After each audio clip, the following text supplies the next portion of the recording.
ఎవరు ఆమె వైపుకి తిరిగి పరమ భక్తితో, అమ్మా నువ్వు చెప్పినట్టు బ్రతకాలనుకుంటున్నాను, పైకి ఏదో ఆవిడికి ఆ పువ్వులు తెచ్చాను, అది తెచ్చాను, ఇది తెచ్చాను కాదు, భక్తితో ఆమె వైపుకి తిరిగి నమస్కరిస్తే శకుర్ణత్వానత్వా కథమివ సతాం సన్నిధదతే అంటారు శంకరులు సౌందర్యలహరిలో. ఆ భావన కలిగిన వాడు ఒక్కసారి నమస్కారం చేసిన ఆవిడ పరవశించిపోతుంది. అలా ఎవరు నమస్కరించాడో వాడు గత జన్మలలో చేసిన కర్మల యొక్క ఫలితములను ఇచ్చేటప్పుడు వాడు పరమ దుఃఖాన్ని పొంది తన పాదముల నుండి విస్మృతి పొందకుండా ఆమె పొదివి పట్టి కాపాడగలదు. 2, ఇక జన్మ పరంపర నుండి ఆమె విడుదల ఇవ్వగలదు. ఆమె మాయాస్వరూపిణి కనుక మాయయందు తిప్పకుండా ఏది సత్యమో అది ఎరుకలోకి వచ్చేటట్టుగా చెయ్యగలిగిన తల్లి కూడా ఆవిడే. అందుకే అమ్మవారిని ఎరుపుతో సంకేతిస్తూ ఉంటారు. సృష్టిలో ఏ ప్రాణి అయినా కూడా సుఖంగా ఉండాలి అని కోరుకుంటాడు తప్ప నాకు దుఃఖం రావాలి అని కోరుకోడు. నాకు దుఃఖం రావాలి అని కోరుకోడు అనుకున్నప్పుడు దుఃఖం రాకుండా ఉండాలి అంటే పాపం చేయకుండా ఉండాలి. సుఖమే రావాలి అంటే కేవలము పుణ్యకర్మలు మాత్రమే చెయ్యాలి. ఇది తెలిసిండి ఇప్పుడు నేను నా జీవితాన్ని దిద్దుకుని భగవతి ఏ విధంగా నిర్దేశించిందో అటువంటి ధర్మపథంలో ప్రయాణం చెయ్యడానికి నేను సిద్ధపడినప్పటికీ గత జన్మలలో నేను చేసినటువంటి కర్మల యొక్క ఫలితం ఎలా పోతుంది? అది నన్ను ఇబ్బంది పెడుతూనే ఉంటుంది కదా. అది నేను తెలియక చేశాను, కానీ దాని ఫలితం ఇప్పుడు అనుభవించాలి కదా. దాన్ని మరి ఆవిడ తీయకపోతే ఎలా అంటే, ఆవిడ తీయకపోతే కర్మ కన్నా ఈశ్వరుడు గొప్పవాడు కాదు. లేదా మీరు స్త్రీ రూపంగా భగవంతుణ్ణి చెప్తే కర్మల కన్నా ఈశ్వరి గొప్పది కాదు. కర్మల కన్నా ఈశ్వరి గొప్పది అని నేను చెప్పాలి అంటే ఈశ్వరి ఏం చేయగలిగి ఉండాలి? గత జన్మలలో నేను తెలిసో తెలియకో పాపం చేసినా ఇప్పుడు బుద్ధి తెచ్చుకొని ధర్మపథంలో ప్రయాణించడానికి నేను సిద్ధపడి, ఆవిడ ఉన్నది, ఆవిడ చూస్తోంది, ఆవిడ ఇచ్చిన శక్తిని నేను దుర్వినియోగం చెయ్యకూడదు అని నిర్ణయం చేసుకుంటే ఆవిడ నన్ను అనుగ్రహించి నేను గత జన్మలలో చేసినటువంటి పాపముల యొక్క ఫలితాన్ని దుఃఖ రూపంలో ఇచ్చేటప్పుడు దాన్ని తగ్గించి దాని వలన నేను భగవంతుని యొక్క పాదముల నుండి విస్మృతి పొందకుండా ఇంత దుఃఖం వచ్చేసింది అన్న బాధలో నేను భగవంతుణ్ణి మరిచిపోవలసిన అగత్యము కలగకుండా నన్ను పొదివి పట్టి కాపాడాలి. అలా కాపాడితే నేను చేసిన కర్మ ఫలితాన్ని తగ్గించగలిగినటువంటి ఈశ్వరత్వము ఆమె యందున్నది. అది కర్మఫల ప్రదాత. అది పునర్జన్మ సిద్ధాంతంలో ప్రధానమైనటువంటి సిద్ధాంతం. ఆమె పునర్జన్మని ఇచ్చేటప్పుడు కానీ, సుఖదుఖములను ఇచ్చేటప్పుడు కానీ, మాయని తొలగించినప్పుడు కానీ, జ్ఞానమిచ్చినప్పుడు కానీ, మోక్షమునకు పంపినప్పుడు కానీ ఆమె సర్వస్వతంత్రురాలు. ఎవరు ఆమె వైపుకి తిరిగి పరమ భక్తితో, అమ్మా నువ్వు చెప్పినట్టు బ్రతకాలనుకుంటున్నాను, పైకి ఏదో ఆవిడికి ఆ పువ్వులు తెచ్చాను, అది తెచ్చాను, ఇది తెచ్చాను కాదు, భక్తితో ఆమె వైపుకి తిరిగి నమస్కరిస్తే శకుర్ణత్వానత్వా కథమివ సతాం సన్నిధదతే అంటారు శంకరులు సౌందర్యలహరిలో. ఆ భావన కలిగిన వాడు ఒక్కసారి నమస్కారం చేసిన ఆవిడ పరవశించిపోతుంది. అలా ఎవరు నమస్కరించాడో వాడు గత జన్మలలో చేసిన కర్మల యొక్క ఫలితములను ఇచ్చేటప్పుడు వాడు పరమ దుఃఖాన్ని పొంది తన పాదముల నుండి విస్మృతి పొందకుండా ఆమె పొదివి పట్టి కాపాడగలదు.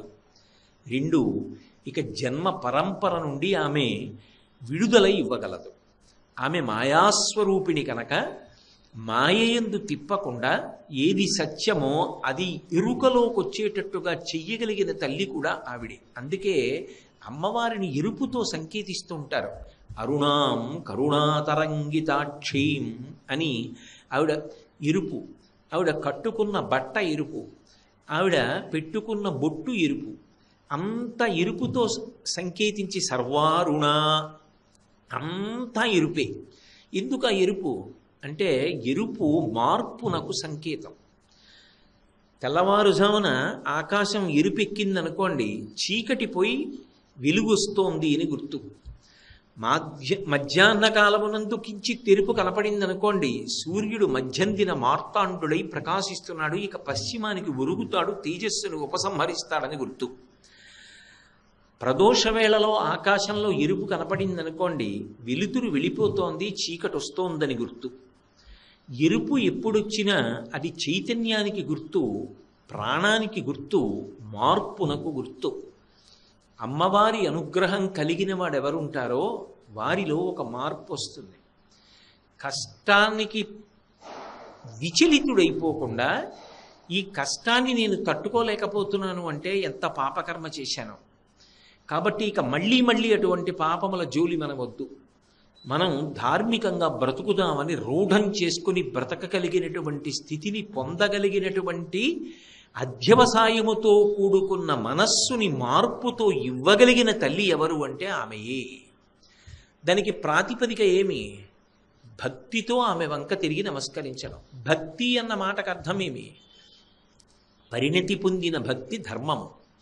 విశ్వాసంతో నాలో ఒక మార్పు రావాలి, నేను ఈ జన్మ నిరర్థకం చేసుకుంటే వేరొక్కసారి మనుష్య ప్రాణి కాకుండా ఇంకొక శరీరంలోకి వెడితే శాస్త్రాన్ని పట్టుకోలేను, గురువుని పట్టుకోలేను, అనుష్ఠానం చెయ్యలేను, విషయం తెలుసుకోలేను, ఆచరణలోకి తెచ్చుకోలేను, కోట్ల జన్మలు పాడైపోతాను. కాబట్టి ఈ జన్మలో ఉండగానే నేను ఇల్లు చక్కపెట్టుకోవాలి. దీపం ఉండగా ఇల్లు చక్కపెట్టుకోకపోతే తర్వాత వగచి ప్రయోజనం ఉండదు అని ఎవడు పరితాపమును పొందాడో అటువంటి వాణ్ణి తన వైపుకి తిప్పి ఈశ్వరుని యందు కలుపుతుంది. అలా కలపగలిగిన తల్లి కాబట్టి ఆమె జగత్ సంరక్షణ చేస్తుంది. రక్షణ అంటే పరిపాలన, ఆ తిప్పగలిగినటువంటి శక్తి. అంతేకాదు, సృష్టి అంటే పునర్జన్మ ఇవ్వడం, లయ, మళ్ళీ ఆ శరీరం విడిచిపెట్టి జీవుడు వేరొక శరీరంలోకి వెళ్ళిపోతూ ఉండడం, జనన మరణ చక్రంలో తిప్పడం, అదే మాయ. మహామాయా విశ్వం భ్రమయసి పరబ్రహ్మ మహిషి. సంసార చక్రము అంటే గృహస్థాశ్రమంలో ఉండి భార్యాబిడ్డలతో ఉండడము అన్న ఒక్కటే అర్థం లేదు. సంసార చక్రము అంటే జనన మరణ చక్రమునందు తగులుకొని ఉండుట, అలా తిరుగుతూ ఉండడం. అందుకే శంకరాచార్యులు వారు శివానంద లహరి చేస్తూ గళంతీ శంభోత్వచ్చరిత సరిత కిల్బిషరజో దళంతీ ధీకుల్యాసరణిషు పతంతీ విజయతాం దిశంతీ సంసార భ్రమణ పరితాపోపశమనం వసంతీ మచ్చేతో హృదభవి శివానందలహరి అంటారు. సంసార భ్రమణ పరితాపోపశమనం అన్నారు. సంసార పరిభ్రమణము అంటే జనన మరణ చక్రమునందు జీవుడు ఒక శరీరాన్ని పుచ్చుకోవడం, కొన్నాళ్ళకు వదిలేయడం, మళ్ళీ ఇంకో శరీరంలోకి వెళ్ళడం, మళ్ళీ పుచ్చుకోవడం, అలా తిరుగుతూనే ఉండడం. ఇలా తిరుగుతూ ఉండేటటువంటి దాని నుంచి విడుదల ఏనాడు పొందాడో ఆనాడు పరమశాంతిని పొందాడు. మోక్షము అంటే విడుదల. దాని వైపుకు తీసుకెడుతుంది. అందుకే సృష్టికర్త్రి బ్రహ్మరూప గోప్త్రీ గోవిందరూపిణి సంహారిణి రుద్రరూపాతిరోధానకరీశ్వరి. ఆ తల్లి సృష్టి నుంచి మోక్షం వరకు చేస్తుంది. ఆమె ఇవ్వాలి అని అనుకున్నప్పుడు అడగడం మనకి చేత కాదు, ఆమె ఏదైనా ఇవ్వగలదు. అందుకే ఆమెకి కామకోటి అని పేరు. కామకోటి అన్న మాటకు అర్థం ఏమిటంటే కోర్కెలకు చిట్ట చివరి హద్దు. మహా అడిగితే ఏమడగగలవు?